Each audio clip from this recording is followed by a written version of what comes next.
I'm Kathleen Clanon. I'm an HIV doctor since 1988. And between 1988 and 1998, I took care of 1,000 people, more than 1,000 people who died of AIDS. They were my patients. I was connected to them. I cared about them, and they were very important to me. And ever since then, I feel like they are still with me. I'm filming this interview to connect with you about the idea of testing people in your practice so that we are all together as a community of practice in the U.S. working to end that epidemic.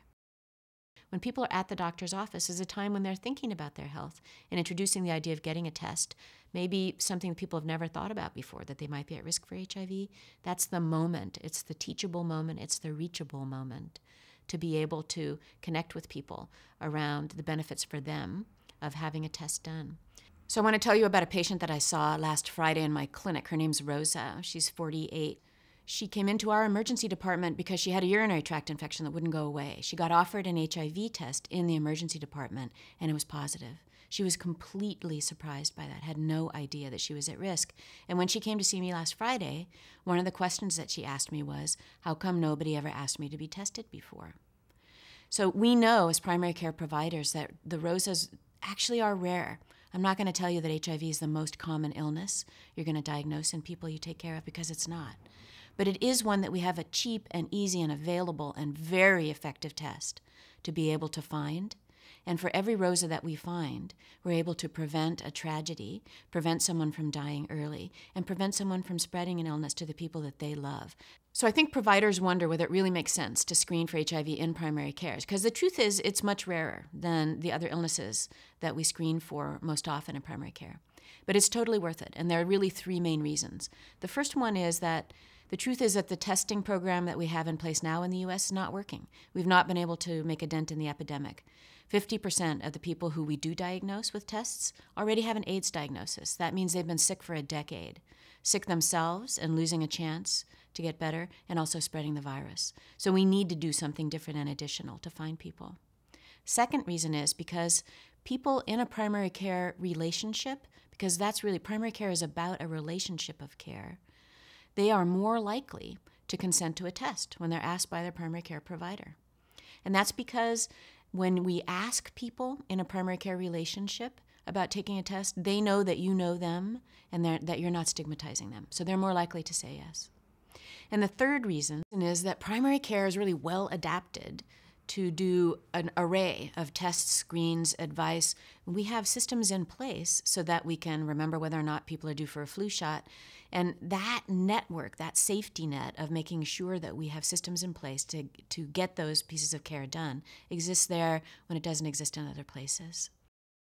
What I recommend to people is that you look at the protocol in your clinic, and that whenever you are drawing blood on a new patient or a physical exam patient, you look at whether they've had an HIV test in their lifetime, and if they haven't, you add the HIV panel. It's a very cheap test, covered by most insurance at this point, and on the verge of being approved by the U.S. Preventive Health Services Task Force. So for all those reasons, really inserting it into your normal flow for your new patients and your history and physicals, easiest way to do it. You'll remember it and it will make sense to the patient. Providers worry about the time it's going to take in their day to screen people for HIV. Part of that fear, I think, comes from their remembering the days when we were required to do a lot of counseling, pre-test counseling and post-test counseling. The truth is we're not actually required to do that anymore, anything beyond the normal discussion that we have with people about ordering a test of regular consent. So that can be very quick. For instance, what I generally say to people is, hey, in our office, we recommend screening for everybody. If you've never had an HIV test before, we'd like to go ahead and add it. It can be as simple as that. People need to know that you're ordering the test, but you don't need to do 5, 10, 15 minutes of counseling around it. It's in fact better if you just include it in the normal flow. The other thing that providers worry about is, what if it's positive and I have to disclose to somebody, I have to tell them if they had a positive result? That is a big deal. I'm not going to say it's not a big deal. But there are a couple things. One is that it will not be a surprise. It will be, because you're going to send this as a routine test, you're going to know some days before this patient comes back in to get their result.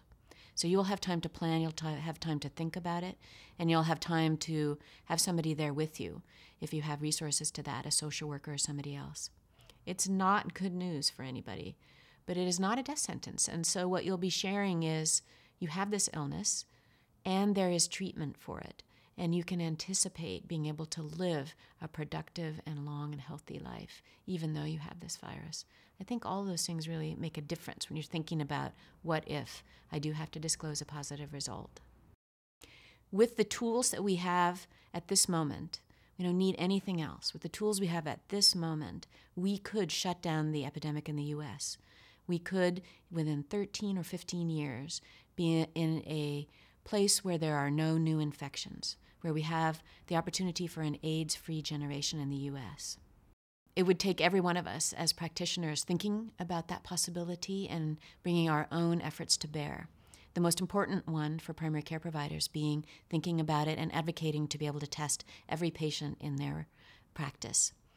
As a group of clinicians who came of age in the beginning of the epidemic and are finishing our careers at the end of the epidemic, we could take it out with us. I'm excited by that opportunity, and I think every one of us has a part that we could play in making that happen.